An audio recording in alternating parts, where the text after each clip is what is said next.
Welcome to the Thinking and Dinking Podcast. Here's your host, Isaac Milner and Trevor Price.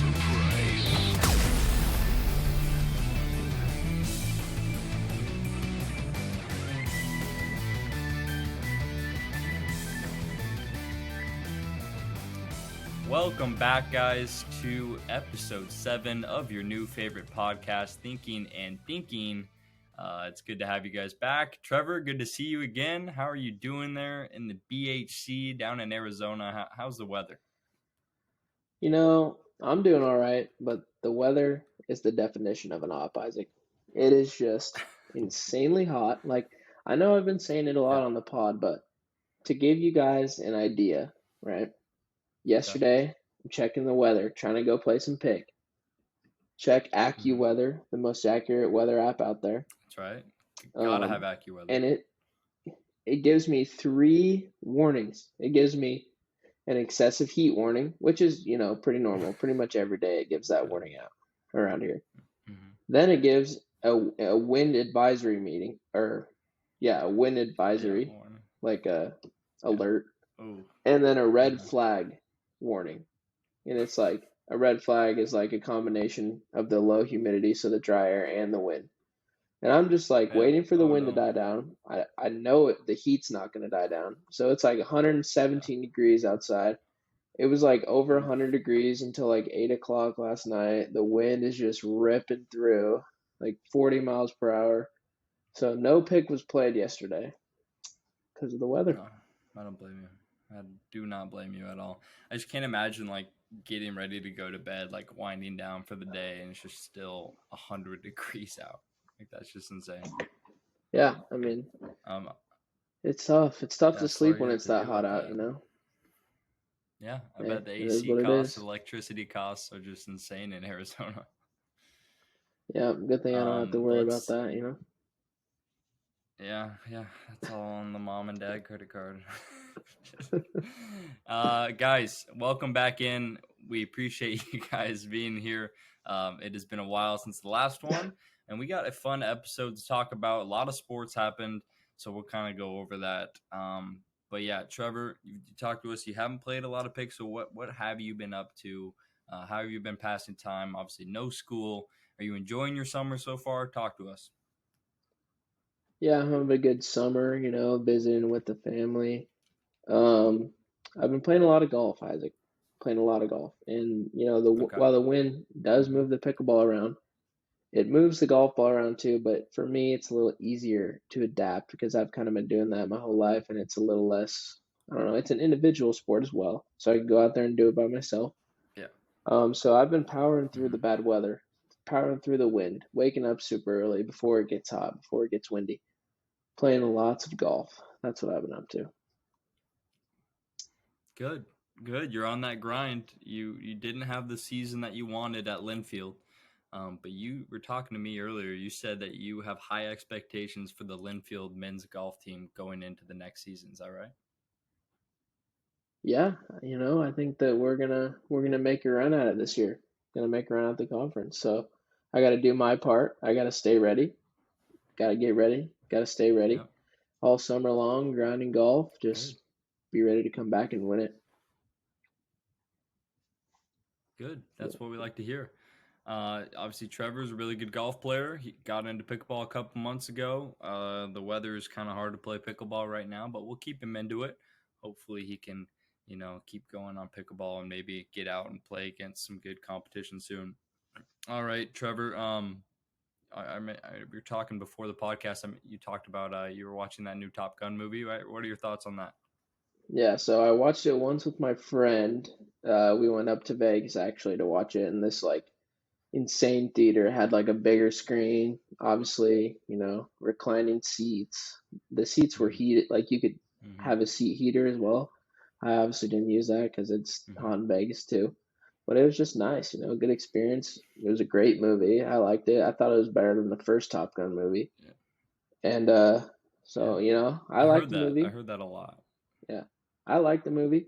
And then I come back, back home couple days later, and my mom asked me if I want to go watch Top Gun, and I told her I already watched it.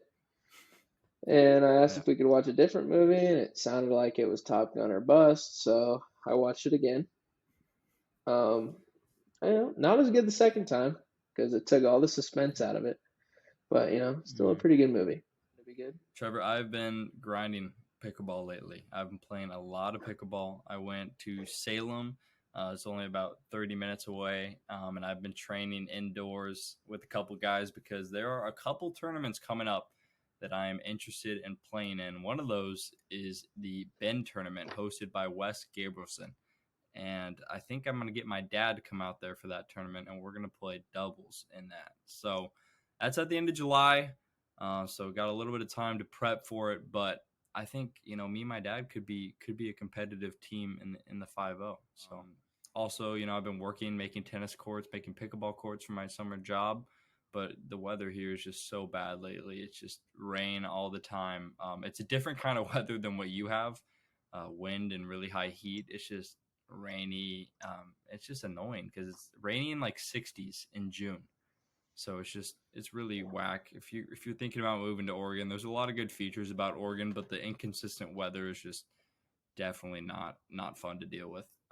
So keep that in the back of your mind. So let's jump into it. There's a lot of life events between us and a lot of sporting events that happened. So we're gonna jump into rapid fire sports. Trevor, start us off. We're gonna talk really quickly and briefly about everything that's been happening in the sports world. Yeah, so starting off with the NBA Finals, but it's a split right now, right? 2-2. Each team took Yep, one yep, on the 2-2. road. Each team took one on the road. Some dominant performance from the big names, including a great performance from Steph Curry himself of the Golden State Warriors last game to secure the dub in Boston. Sorry, going back home. Yep. I mean, do you expect anything different? Curry going off. Obviously, he's going to get it done for the Warriors and solidify my prediction, obviously, Yeah. because I'm really good at Okay. those. That was crazy. So if you guys aren't basketball fans, just know Game 4 in Boston, the Warriors basically a must-win game, or they're going down 3-1 in a best-of-7 series. They really had to show up, and Steph Curry carried the team on his back. He had 40-plus points, one of his best finals games I think he's ever had. I think he had 10 boards as well. I don't know. It was a really good performance. Next up, rapid fire sports. Rafael Nadal wins the French Open. If you guys don't watch or follow tennis, Rafael Nadal, you've probably heard of him still. He is one of the three kind of greatest of all time athletes in tennis. Rafael Nadal, Roger Federer, and Novak Djokovic, kind of those big three names. But now with this win, it kind of separates him a little bit more from those other two. He now leads the pack in total Grand Slams with 22, which is ridiculous. And then he has that this win at the French Open is his 14th French Open title, which is more Grand Slams than anyone could ever dream of just at one place. So it's pretty ridiculous. He's only lost 3 matches in his career at the French Open. His record is 112-3. So he's just dominant on the clay surface. It was impressive. I watched that tournament this year, and it was just he's blowing everyone away. He met Djokovic in the semifinals, and took him down with ease. So good for him. The Saudi Golf League, the Live Golf Series, as it's known to some, actually to most, because that's what it's called. The Live Golf Series is a rival golf league to the PGA Tour that's been kicking up a lot of dust in the golf world recently. It's endorsed by Phil Mickelson, Dustin Johnson, all these guys that former major PGA champions moving over to the Saudi Golf, the Live Golf Tour. Basically selling out is what it kind of seems like to me. They're, the Saudi princes are offering these guys a lot of money to play golf, and the PGA Tour isn't too happy about these guys, kind of going over, switching leagues, betraying the PGA Tour almost. That's kind of what it seems like the case is. I was watching a little bit of the PGA Tour event this weekend, the Canadian Open, and the PGA Tour guy that was talking about it on there just said that all those players are suspended for now until I mean, we'll see what happens. He didn't really shut the door, but just to give an idea, Rory McIlroy won the Canadian Open, the RBC Canadian Open, in a field with the best players. Scotty Scheffler, Justin Thomas, some of the biggest names in the sport. He won, I think, $1.5 million, right? So that's a lot of money for winning a golf tournament. But Charles Schwartzel on the Live Golf Series won the inaugural event, which was a 3-day tournament. With his individual prize and his team prize, he made almost $5 million from that one event. Playing against way worse competition. It's just kind of crazy how these Saudis are just throwing their money around, and it's kind of ruffling a lot of feathers in the golf world. Yeah, and they're not even trying to just, get in the same competitive sphere as the PGA. They're trying to take over. And they got Bryson DeChambeau, they got Phil Mickelson, they're getting some big names in there. We'll see. It's already making this much of an impact, this many headlines so quickly. We'll see. It'll be interesting to keep kind of keeping up with that and see where that goes. See what other kind of big name athletes go over there too. Next up, rapid fire sports, pickleball time. It was the Select Medical Orange County Cup happened in San Clemente this weekend. This is a pickleball podcast, so we're going to talk about it. I'm sure a lot of you guys tuned in or you kind of know a little bit about what happened, but it was a really action-packed weekend. It was a beautiful venue. I believe it was Lifetime Fitness out in San Clemente, but let's just go over kind of who won what event. So in the men's singles, our boy Tyson McGuffin made it to Championship Sunday. He played against J.W. Johnson and lost in 3 games. The games weren't even close. Trevor, did you watch that game? Yeah, I mean, I was watching pretty much all of Championship Sunday, and didn't Tyson get up 6-0 early in the first game, and then J-Dub just kind of started balling tough. Yeah, he was up 6-0 in the first one, and then lost 11 points in a row. And so he lost that 6-11 and then lost 11-3, 11-4, something crazy like that. But, he made it to Championship Sunday. It's just the youth and the creativity of J.W. Johnson. People kept comparing him to Ben Johns a lot, which, I see it. They're a little bit more lax. They don't show a lot of emotion, but I know they both have Tyson's number right now. So we'll see if Tyson, we'll talk a little about it later, but kind of where is the future for Tyson? Is he going to try harder on singles? Because in doubles, he hasn't really found a consistent partner that can, be there with him competing for the medals. So we'll see. Women's singles, Annalie Water, the 15-year-old phenom, goes down to Paris Todd. Paris Todd was in the MLP on the BLQK team that won the whole thing, won $100,000.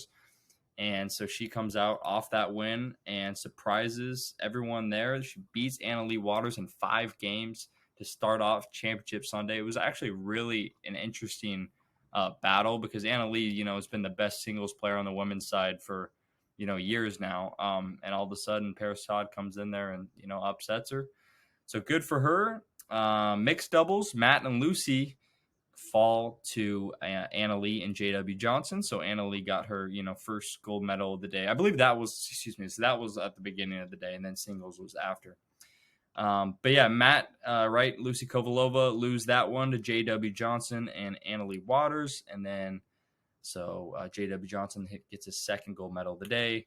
Men's doubles, Riley Newman and Matt Wright win that. And then women's doubles, I believe Callie Smith and Lucy Kovalova beat the Waters duo.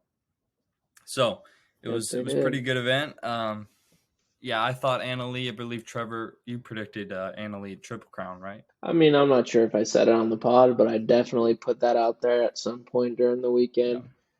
Yeah.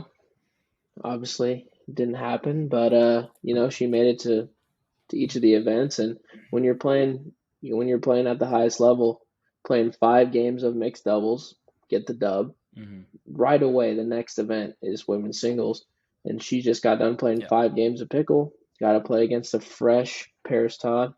I mean, that's tough to do. Yeah. So I don't know. Yeah. I wouldn't think too much into it. Annalie is still the top dog in my opinion. I agree, and I think a couple years ago, the PPA shifted from having every pickleball association shifted from having a singles day where a championship is crowned at the end of the day to, okay, all the finals we're going to put on Sunday and make Sunday a super like entertaining, enjoyable event, which it makes sense like for the business side of it. But what it really does though is it decreases, the incentives of becoming an overall like great player. And what I mean by that is take Anna Leigh Waters, for example, someone that's the top women's player in singles, doubles, and mixed doubles. And you have her competing at such a high level. She made it to Championship Sunday in all three events at the age of 15. But then she's got to go play all three of these events against people that are not in all of those events. They're coming in fresh on Championship Sunday.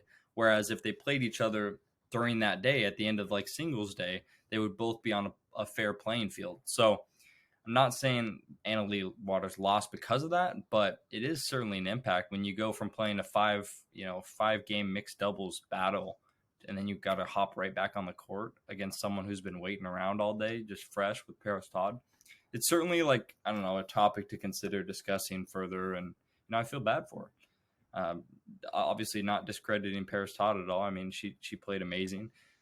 Tennis player hopping into the game. She was a pro tennis player, came in and took it to Anna Leigh. So that was fun to watch. And the men's senior pro singles side, we got to talk about it. My dad is a men's singles senior pro, top 10 in the world or whatever. So the only senior pros that you really have to worry about are him and then the number one player in the world, Matthias Johansson. And he went in and got the gold in men's singles on the senior pro tour. And then he got third in mixed doubles.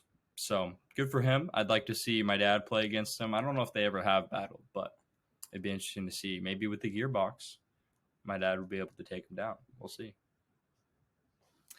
Maybe. But that maybe will kind that's of wrap the it up. competitive edge that he needed. Yeah, we'll see. That will wrap it up for the Rapid Fire Sports Takes, guys. Let's jump into a segment that we kind of noticed this weekend that we want to talk about. If you guys are playing pickleball, you've heard about it, you came from a tennis background, you kind of know that tennis and pickleball haven't always had a great relationship to each other. It really used to be more of a rivalry, and there was a couple reasons for that. So back in the day, I mean like 10 years ago, even less, you had a lot of people trying to get in this pickleball train and try to go play pickleball. But the thing is that no city was having a lot of pickleball courts up.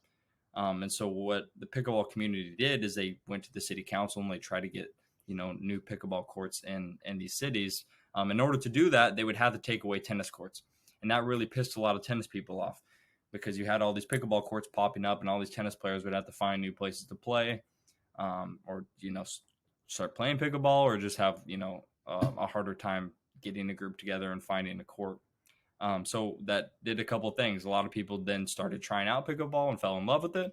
And then obviously the demand for pickleball increased, and so more pickleball courts are coming up. And the tennis players that were mad got even more mad, so they just disregarded pickleball completely. But it's been a really interesting dynamic to see, and now this weekend, you're watching this pro level tournament, and all of these people are coming from tennis backgrounds now. Most of them. There's only a couple exceptions in AJ Kohler and people like that. But if you guys didn't know, Sunday for the tournament, Championship Sunday, was aired on Tennis Channel. The first time pickleball has ever been on the Tennis Channel before, and it was kind of a big deal. There's a lot of articles written about it, featuring Ben Johns on the cover, and it was basically just talking about how what used to be such a huge rivalry is like the first time that these sports are coming together to encourage like each other and try to grow both sports at the same time. So it's kind of cool. It's kind of interesting seeing that dynamic and watching all these young, college athlete tennis players switch over and have success in pickleball is a fun dynamic to watch. Trevor, I don't know, you're not from a tennis background, so I don't know if you kind of seen that dynamic, but it was certainly cool to see them on Tennis Channel this weekend. Yeah, I think that like you said, I don't know much about tennis really, but it kind of seems like tennis is I don't want to say tennis is dying because I don't know much about it, but Hmm. from what I've heard, that's kind of what it seems like, especially compared to pickleball. The growth rate isn't Hmm. really the same. I believe pickleball could surpass tennis. And so instead of the tennis channel is smart by televising pickleball because instead of letting that opportunity slip away, they're kind of grabbing it now before it, blows up Hmm. and becomes too big where they have missed their opportunity. Hmm. Now they kind of got their foot in the door to slowly put more and more pickleball on there as tennis kind of slowly Hmm. starts to lose popularity and pickleball gains it. So I think it's a smart move by them, and hopefully it continues.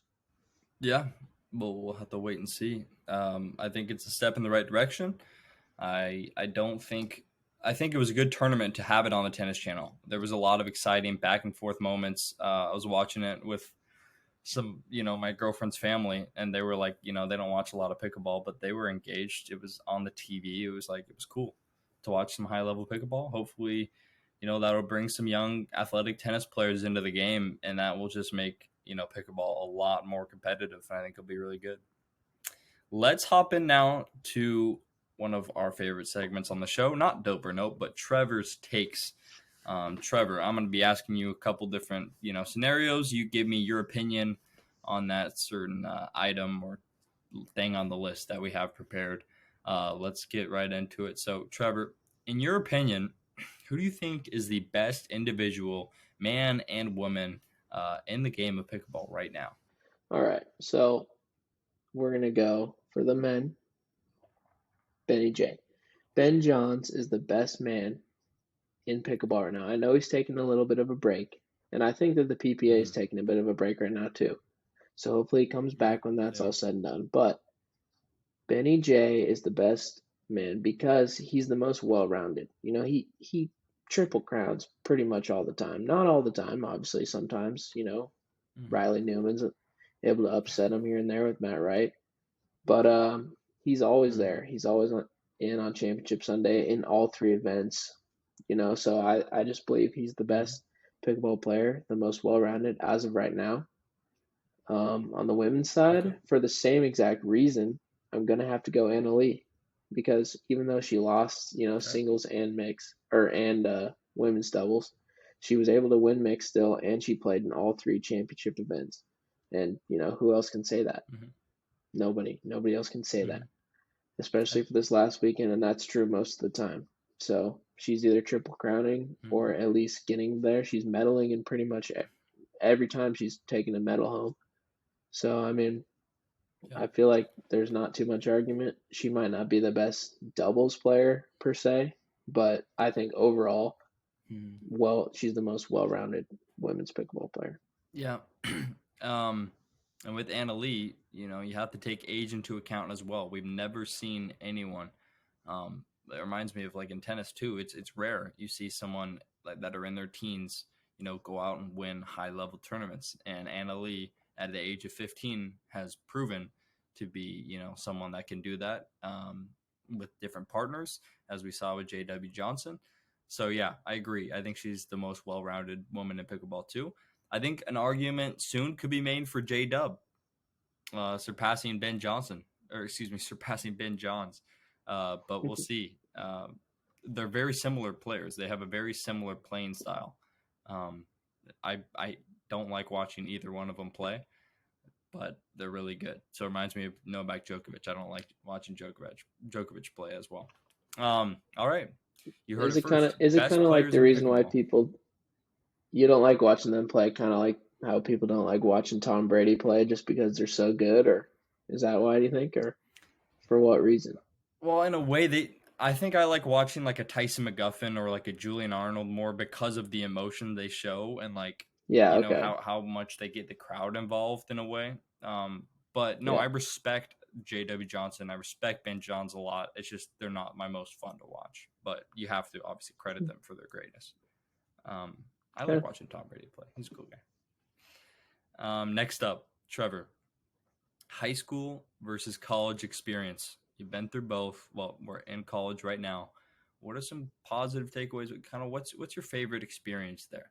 So the good part about high school is, you stay in the comfort of your own home.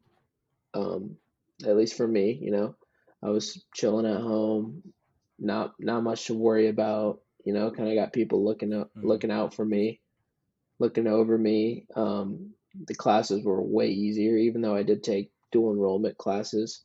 So I got college credit because I was taking college level classes, but I was still at my high school. The classes were still easier. I mean, it was all easier for me. So that aspect of high school is great, but in college, you have a lot more freedom. You meet a lot of new people. Um, it's kind of cool. High school or college? I'm gonna go college as of right now. I've been having a great time in college, Okay. meeting new people, uh, trying new things, just really, learning what life's all about. So I'm going to college. Yeah. Good. Good. I feel like high school is more like a collective, class spirit, like engagement in your school, in your community. College, you have more facilities, more resources. You can have more fun. You meet a lot of cool people. So I think that's a good take there. All right, Trevor. Next one, NBA related. Assuming that Steph and the Warriors win the finals, what will that mean for Steph Curry's legacy as an individual player, where that ranks him kind of all time? Um, and what does that mean for the Warriors dynasty as well moving forward? I think personally that this would be his best championship that he's won with the Warriors. The knock on Steph is Mm-hmm. he's always had help, right? I mean, Kevin Durant, obviously, even back in the day before Kevin Durant, he had a healthy Clay and you had an offensively efficient Draymond Green. Like Draymond could score back in the day if he Mm-hmm. wanted to. Now he Yeah, almost doesn't even he could be try. king. They had a way better team back then, even than now. And Mm-hmm. so I think that Steph Mm-hmm. is kind of doing a lot more in this championship run. And if he was able to win this one, it would be, great for him and it would be his best championship. But if the Warriors win this year, it would mean even more for the Suns to take them down next year in the Western Conference Finals when they win the championship in 2023. Come on. It's going to happen. We all Oh know it. my It's just goodness, going to it's mean not that much more. It's going to happening. be that much sweeter. Take down the defending champs and win it all. Come on. It's going to happen. See, what I was thinking about watching Game 4, and I was thinking about all these great individual talents, like the Celtics. They have all these young players: Jaylen Brown, Jason Tatum, Marcus Smart, like all these really talented players. And I was like thinking about it on the Western side, in the Western Conference too. And then you have a team like Golden State, and if they win this year, like nothing's going to change. Steph's going to be the same player that he was this year, next year. Clay's going to be healthier. Your younger players on the Warriors are going to be more developed, and Wiseman, Jordan Poole, Kaminga, like all these guys that are not in the rotation are going to be even better. Like they're so deep, they're so well coached with Steve Kerr. I don't think they're going anywhere. They have to get by Boston, seriously talented team. We'll see if they get by Boston, but if they do and they win this chip, and if Steph Curry gets the missing piece to his kind of resume in the Finals MVP, if he gets that, I think people are going to be talking about Steph Curry in very high regards for the rest of time. It'll be interesting to see. I don't think the Suns are going to have a chance next year if everything holds constant. I really don't. I'm sorry. I just don't. You're entitled to your own opinion. All right, Trevor. I appreciate that. So are you, Mr. Bias. All right, next up. Trevor's takes cats versus dogs. What's your opinion? Do you have any cats? Any dogs? What do you like more? You know, I have a dog, and there's a cat in Yeah. the house as well. I actually hate cats, if I'm going to be 100% honest with you, Isaac. Okay. They're too unpredictable. They got those big claws. They're just scratching around, ruining furniture. They're Yeah. just so menacing. And then dogs, on the other hand, a man's best friend. I love a good dog. No, I mean, Yeah. if Yeah. you don't like dogs, there's seriously something wrong with you. Yeah, I just don't really Jeez. like cats at all, and dogs are definitely the way to go. Yeah. So dogs there. Okay, straightforward answer. Respect it. Back to pickleball. Trevor, what is next for our favorite pickleball player, Tyson McGuffin? What's going on with him? What's next up for him? Obviously, he's got a very well accoladed career in pickleball. He's got a successful podcast. He's a really good coach. But what's next for him competing wise? I think Tyson needs to start winning some tournaments. I mean, I'm not trying to tell him anything that he doesn't already know, because obviously it's not like he's trying to lose, but I feel like he's just not putting himself in the best position with his mixed doubles partner. Like I've said before, you can't knock Jay DeVilliers, obviously. Yeah. Jay, Yeah. he's a great player, but you can knock Lauren Stratman. I mean, I don't get it. I don't get it at all. Pair up with a girl that knows how to win, Tyson. Okay? Pair up with a partner that knows how to win.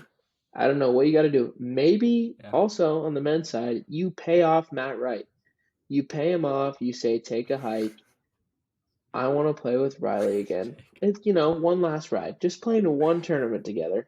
They'll win. I mean, it's just he needs to set himself up for success when it comes to his partners. And I think that's all that's missing for him right now. Okay. I think if he keeps giving himself chances in singles, he'll eventually get it done. But I think that's what's next. He's going to start winning. All right. Put it on the calendar. Yeah, he'll have a good break here. Well, hopefully he'll be training a lot harder, kind of analyzing some of the film against the this weekend, and hopefully he can negotiate that deal with Matt Wright to get a better partner. We'll see. Next up, in your opinion, Trevor, will the sport of pickleball surpass tennis moving forward? Do you see the sport of pickleball becoming bigger than tennis? It kind of depends. Like, I do see more people will play pickleball than will play tennis in the future. But I mean, the one thing that's kind of tough about tennis is there are bigger companies, more money involved, more people come out to watch it. It's tough. It's gonna be a while before pickleball gets there, I think.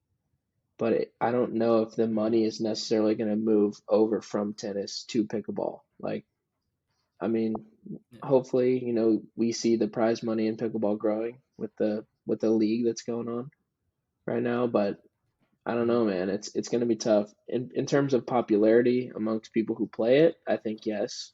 In terms of like on the athlete scale, like the professional athlete scale, like tennis, I think we'll probably stay a little bit higher just because they'll end up making more money. The other thing you got to think about too is how biased we are to the United States. Pickleball is taken off in the United States, fastest growing sport in America, but tennis is largely a global sport where the best players, the top 3 best players I was talking about from tennis, are not from America. The best kind of Americans we've had, John Isner, James Blake. We haven't really had a dominant male tennis player. Obviously, you have Serena and Venus, but it's worldwide. It's been established, for years now and highly respected in that. So when pickleball makes a leap globally, you'll start to see a lot more people play it, and a lot more companies jump in. But it might be 10, 20 years until that really happens. Ben Johns is in Europe right now teaching people how to play pickleball and doing some camps down there. So we'll see. We'll see if more stuff happens like that. It's an easier sport to get into, but you have to make the courts to do it. And we'll see if that continues on in Europe. So your opinion, you think tennis will have it for a while? I do, at least for the foreseeable future. I think tennis will have it. Okay. All right. Pretty reasonable take there, and that will kind of conclude the episode, guys. We appreciate you sticking around this long. Episode 7 in the books. We are excited to move forward with the podcast. Hopefully we can, get back to in-person soon. Obviously it's a ways away, but it's a little hard with, technology and kind of the delays and everything. But we appreciate you guys tuning in to hear what we have to say. If you guys are free tonight, 6:00, well, this won't be released tonight, but we will be back here. We're going to watch the game tonight. Trevor, you better be watching the game tonight. Your Warriors prediction is on the line at 6:00. Should be a I fun need one. them. Again, thanks for tuning in. Huh? I need them. Need them. Yeah. I need them to win. Come That's on. right. Yeah. Hopefully they can get it done. Thank you guys again for tuning in, and we look forward to seeing you in another episode. Thank you for listening to another episode of the Thinking and Dinking Podcast.